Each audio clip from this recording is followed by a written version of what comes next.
In July of the year 2000, a 21-year-old British woman disappeared in Tokyo. She was young, beautiful, and full of promise. Her name was Lucie Blackman. What followed would become one of Japan's most disturbing criminal cases, a story involving a hidden predator, a powerful family, international scandal, and a justice system that seemed to struggle with the truth. This is the haunting story of Lucie Blackman and the man who thought he would never be caught. Lucie was born in 1978 in the UK and grew up in Sevenoaks, Kent. She had a warm smile, a big heart, and dreams of seeing the world. After working as a British Airways flight attendant, she and her best friend Louise took a leap. They moved to Japan in May 2000, seeking adventure and a fresh start. To support herself, Lucie worked at a hostess club in Tokyo's Roppongi district. Hostessing is not sex work. It involves entertaining wealthy male clients, pouring drinks, and making conversation. But it's a gray area, and behind the glamour, there's risk. Lucie had been in Japan just a few weeks when everything changed. On the morning of July 1st, 2000, Lucie told Louise she had a duhan, a paid date arranged through the club with a client. It was common practice and supposedly safe. She said she'd be back in a few hours. She even left her belongings behind. But when the hours passed with no word from her, Louise grew concerned. She called Lucie's phone. No answer. By the next morning, panic set in. Lucie was officially reported missing. Within days, her family was on a plane to Japan, but they were walking into a nightmare. Lucie's father, Tim Blackman, became the face of the search. Desperate for answers, he organized a media campaign, handed out thousands of leaflets, and appealed to the Japanese public, all while navigating a foreign system that moved slowly and cautiously. At first, police were reluctant to treat Lucie's disappearance as suspicious. Some even assumed she'd left voluntarily.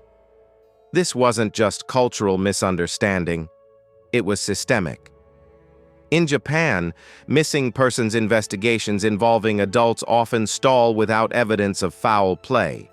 For foreign women working in nightlife, the assumption was often worse. But then, an anonymous call came in. The man on the phone claimed Lucie had joined a religious cult and didn't want to be contacted. He was calm, confident, and spoke with a slight accent. But something felt off. That call turned out to be a crucial clue. Using phone records, police traced the number back to a man named Joji Obara. Who was he? A businessman? A lonely eccentric? Or something far more sinister? Joji Obara was a millionaire. Born to Korean parents in post-war Japan, he inherited a fortune through real estate and business deals. He lived in luxury, multiple condos, expensive cars, and anonymity. But beneath the surface, Obara was a predator, a deeply disturbed man obsessed with control. He didn't drink or smoke. He rarely spoke, but he filmed everything. Over the years, he had developed a system. He'd lure women, drug them with chloroform or a homemade anesthetic, and assault them while they were unconscious. He meticulously recorded each attack, labeling tapes with chilling precision. He called it disturbingly, conquering women. In October 2000, police raided one of Obara's properties. What they found defied belief.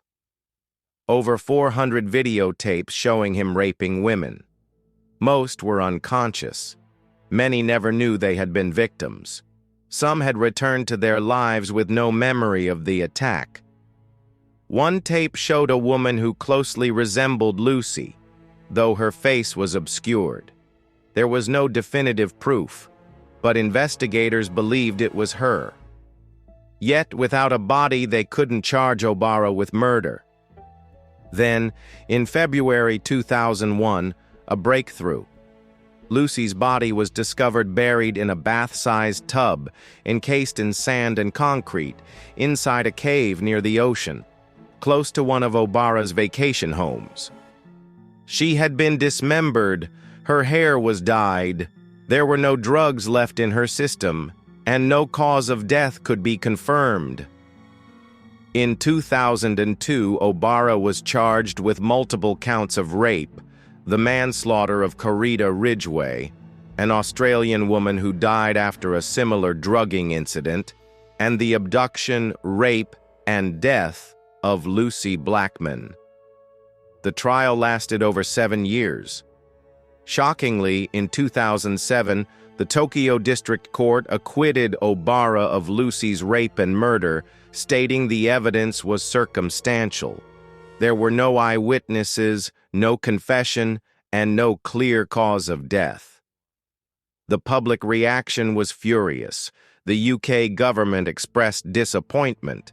But Obara was still convicted of multiple rapes and the manslaughter of Ridgway. In 2008, an appeal court finally convicted him of Lucie's abduction and disposal of her body. He was sentenced to life in prison. Lucie's family never stopped fighting. Her father campaigned for changes to how foreign nationals are treated in Japanese investigations. Her case led to more scrutiny of Japan's nightlife industries and the treatment of women working in them.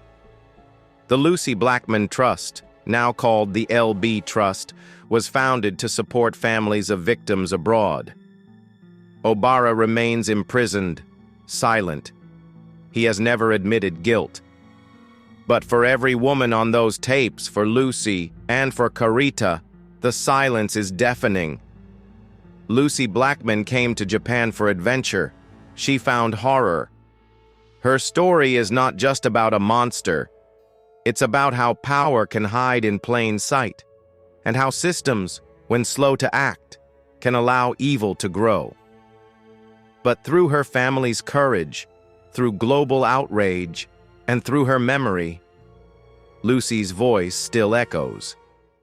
Thank you for watching Shattered Fates. If Lucie's story moved you, please like this video, share it, and subscribe for more real stories from around the world. This is not just true crime. These are shattered lives, and they deserve to be remembered.